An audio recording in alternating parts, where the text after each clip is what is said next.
Next, he is the National Center for Policy Analysis Executive Director and Vice Chairman of the Board of Directors. During his 22-year career in the United States Army, he served in several combat zones and was highly decorated for his service. In 1993, he was named the U.S. Army ROTC Instructor of the Year. In November of 2010, he was elected to the United States Congress representing Florida's 22nd District and was instrumental in the passage of the 2012 National Defense Authorization Act. Ladies and gentlemen, would you please welcome Lieutenant Colonel Alan West.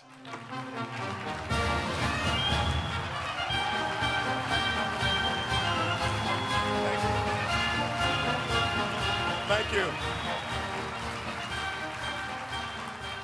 Okay, I am up here after two Marines, Colonel North and Mr. Black, and I will tell you something. I don't know what that Marine did that he all of a sudden has $700 million of worth, but a soldier cannot have $700 million of worth. Maybe that's because of the fact that I'm married to a Jamaican and she takes everything that I have. But it's a pleasure and an honor to be here with you all at the Value Voters Summit. It's a pleasure and an honor to be here with a great American by the name of Tony Perkins and another great American, a mentor of mine, Lieutenant General Jerry Boykin, who told me, "Don't screw this up," and he went to bed. We're here to talk about values. And as we're here to talk about values, I want to talk to you tonight about the values that enable me to stand before you tonight. I want to talk to you about the values that came from my mother and my father, Herman West Sr. and Elizabeth Thomas West, who we affectionately call Buck and Snooks. And I want to start by talking to you about a simple verse that I think correlates to how I can be standing here before you tonight. And it is Proverbs 22, verse 6, where it says, "Train up a child in the way that he should go, and when he is old, he will not depart from it." And I would offer to each and every one of you that that same verse will apply to a nation as well. If we train up the nation in the way that it should go, when we go on years and years from now, we shall not depart from those founding fundamental principles and values. That's the challenge that we have, and that's why we have this Value Voters Summit.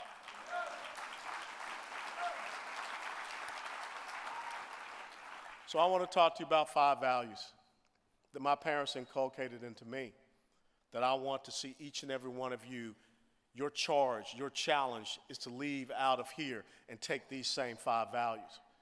The first value is faith. And when I think about faith, I also go back to the wise words of Solomon in Proverbs chapter 3, verses 5 through 6, where it says, "Trust in the Lord with all thy heart. Lean not upon your own understanding. In all your ways acknowledge him, and he will direct your path." You just heard Dr. Black talk about the inalienable rights that Thomas Jefferson wrote about that are endowed to us from our Creator of life, liberty, and the pursuit of happiness. We need to understand that when we put our faith and trust in God, that as God told Joshua in chapter 1, verses 5 through 9, to be of good courage, to be strong. That word that he gave him, that book of the law, do not depart from it, from the right or to the left, to meditate upon it, and you will find success and prosperity wherever you go. And if you study the book of Joshua, you will find that there was only one time that the army of Israel was defeated at the battle of Ai, when they did not follow the directions of the Lord. So look at what happens in our country when we no longer put our faith and trust in the Judeo-Christian faith heritage that makes us who we are. When all of a sudden we believe in this secular humanism, that we start to put our faith and trust in man, and man being government. You don't get liberty. You don't get a pursuit of happiness. You get men that are telling you that they can guarantee your happiness, and that's exactly what you see happening in the United States of America today. Abraham Lincoln talked about it back on April the 18th, 1864, in Baltimore, Maryland, in his Liberty and Tyranny quote, when he talked about how liberty is about a person being able to decide what to do with themselves and the product of their own labor. But tyranny is when other men decide what to do with other men and the product of other men's labor. See, when you put your faith in God, you will have life, liberty, and the pursuit of happiness. But when you put your faith in man, you will have tyranny, because man will try to tell you he can guarantee your happiness. And that is why we stand today against this belief of wealth redistribution, which is not a fundamental principle of value of these great constitutional republic that we call the United States of America. We must understand that. And in understanding faith, I am sick and tired of hearing this little phrase, separation of church and state. And we do not go out and challenge them when they say that. We do not go out and say, you show me in the Declaration of Independence. You show me in the Federalist Papers. You show me in the Constitution where it says anything about separation of church and state. It cannot be found there. It is only a letter that Thomas Jefferson wrote to the Danbury Baptist Convention. And it talked about here in the United States of America, we will not have a head of state who is also a head of church, because he understood religious persecution comes when man is the one that dictates your religious freedoms and liberties. That's why our first liberty, our first right is the freedom of religion and the free exercise thereof. Separation of church and state does not mean that you separate our Judeo-Christian faith heritage from who we are as a people. But if we are not willing to stand up and fight, if we don't understand that first value that Buck and Snooks West taught me, then we will lose the religious liberties and freedoms that we have in America.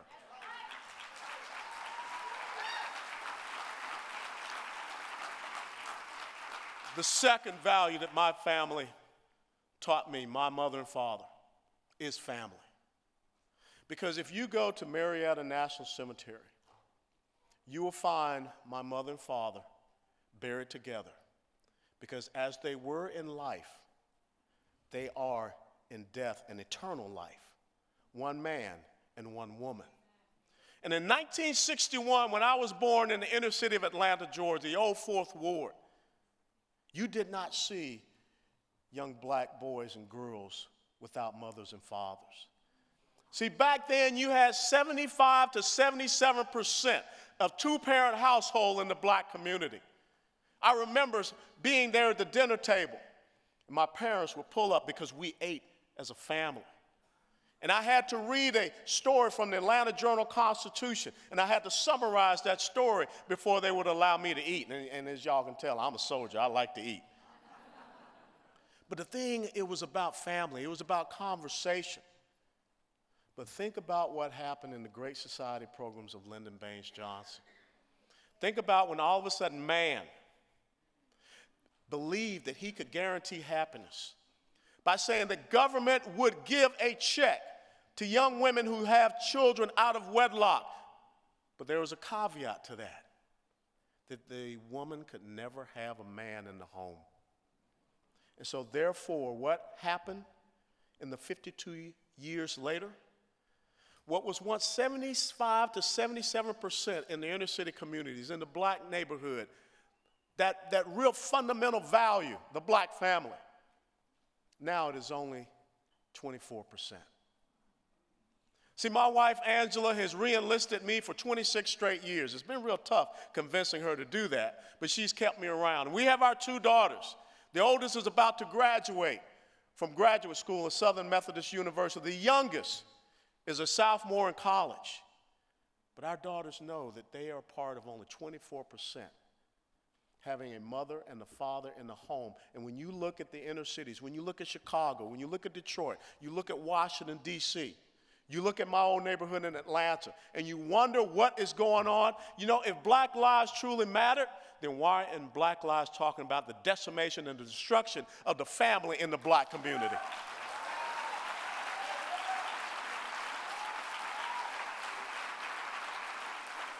Since Roe versus Wade in 1972-73, 13 to 15 million black babies have been murdered. Not aborted, let's call it for what it is. They've been murdered. And yet you hear everyone talking about the horrific situation of slavery. About 2 to 3 million blacks were killed in slavery. We have a genocidal incident going on in the black community. If black lives really mattered, why aren't they standing up for little black children that are being killed in the womb?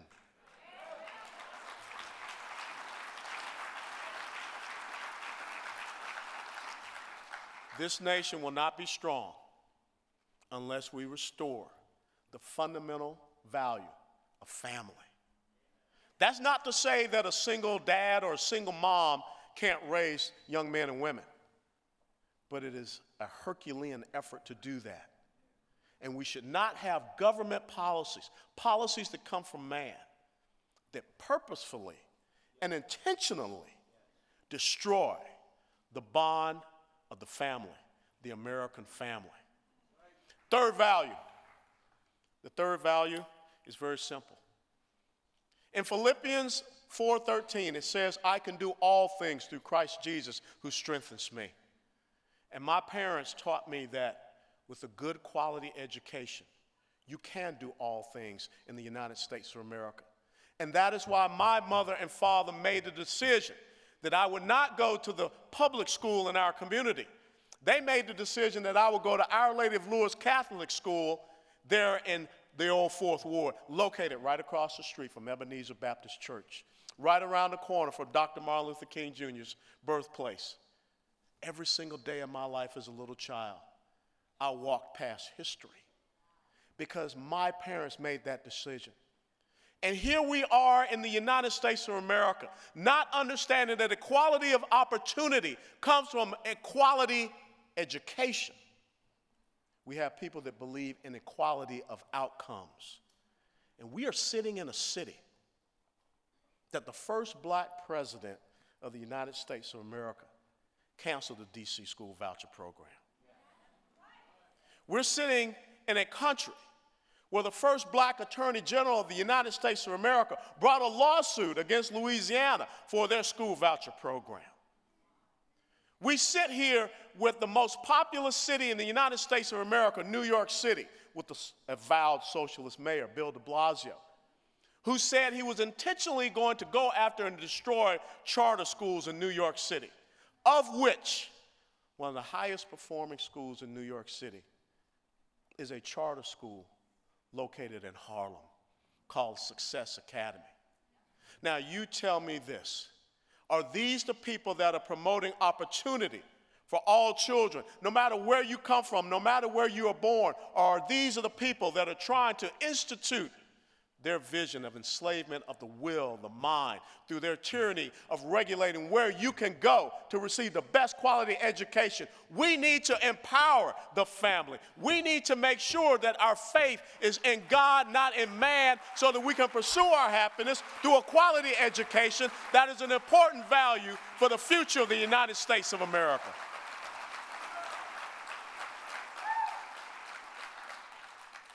And if you have faith in God, and if you have strong families, and if you believe in a good quality education which leads to better opportunities, then the fourth value that my parents taught me was individual responsibility. Buck and Snooks West did not raise their son Alan or their other two sons to be victims. But all you hear going on in the United States of America is the collective subjugation of victimization and victimhood, because they need to have people that are dependent upon them. One of the key values of the United States of America is not to create and expand a welfare nanny state. But when you look at the policies of this president, the expansion of Americans in poverty, the growth of Americans on food stamps. As a matter of fact, we have almost $84 million of food stamps that are even being spent in our defense commissaries. That is absolutely abhorrible. Instead of promoting individuals that can stand up on their own 2 feet, they would rather have individuals as collectives that must kneel and be subjugated and subject to the government. Because when you're sitting back and you're waiting for someone to give you something, when you're sitting back and your buy and leave is based upon the policies of the folks up here in Washington, D.C., you're not free. And there was a great quote that I read recently. Free people are not equal, and equal people are not free. It is about our own individual responsibility. And when we are individually responsible and accountable, then we can pursue our own happiness. We are not sitting back being relegated to someone trying to guarantee our happiness. You know, I often tell folks that when America decided to expand westward, when they came up to the great rivers, being the Tennessee River, Ohio River, the Mississippi River, Americans didn't stop at those rivers and say, who's going to build us a bridge? We took it upon ourselves as individuals to find a way to cross those obstacles because we believe in the rugged individualism. We believe that there is nothing that can keep us from achieving our goals and dreams. But if we fall asunder to the values of the progressive socialists, then they will create and expand this welfare nanny state, this dependency society. And they will continue to believe in the redistribution of wealth, to take from one to give to another, so that all of us live in shared misery, not in prosperity. The last and most important value that my parents taught me came from a father who served in the Army in World War II. As a corporal at a time when this country did not afford him all the rights and freedoms. My mother, who serves as a civilian for the 6th Marine Corps District Headquarters, because they taught me that the most important value of being an American is service above yourself.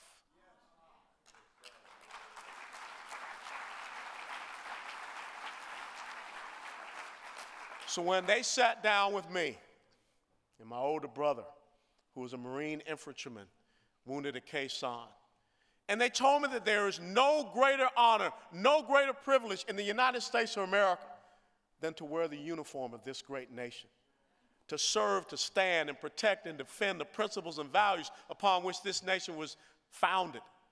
When we think about the words of John Fitzgerald Kennedy, who said, "Ask not what your country can do for you, ask what you can do for your country." But yet now we have a society of entitlement. We have a culture of the participation trophy, which is not about service above yourself. It is about someone giving you some silly little trinket to try to boost up your self-esteem. Let me tell you something. There is no greater self-esteem for those of us that have worn a uniform than when that national anthem is played. And that is something that young people like Colin Kaepernick just do not understand. Because perhaps if those adoptive parents had taught him about those values, perhaps if he had understood Proverbs 22:6, he would not be departing that way.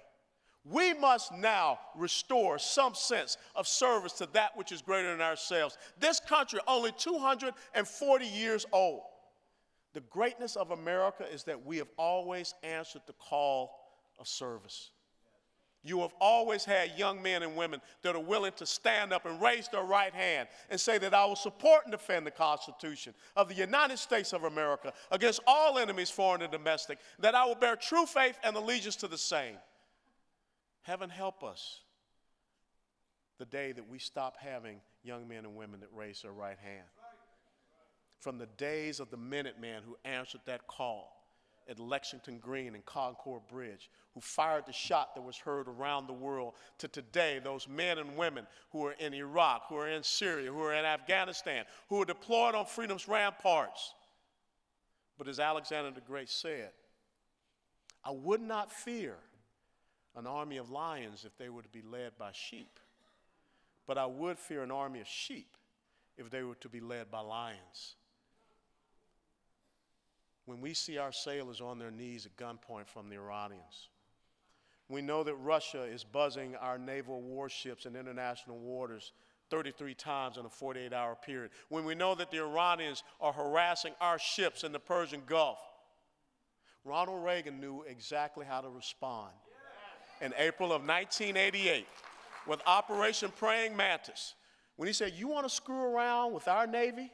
You want to screw around with the United States of America? He sunk or destroyed 4 Iranian warships. Peace through strength comes from people that understand service above self. Peace through strength comes from people that understand the commitment to that oath that has no statute of limitations. So I will promise you all that as long as I have breath in my lungs, in uniform or out, I will continue to stand for the principles and values of Buck and Snooks West, of faith, of family, of education, of individual responsibility, and service above self. And when you leave out of here this weekend, you must also stand up for those fundamental principles and values. And when they yell and scream and froth around at the bit, you just keep pressing the attack because you're right. God knows that you're right, and our founding fathers know that you're right. May God bless you all, and God bless these United States of America. Thank you.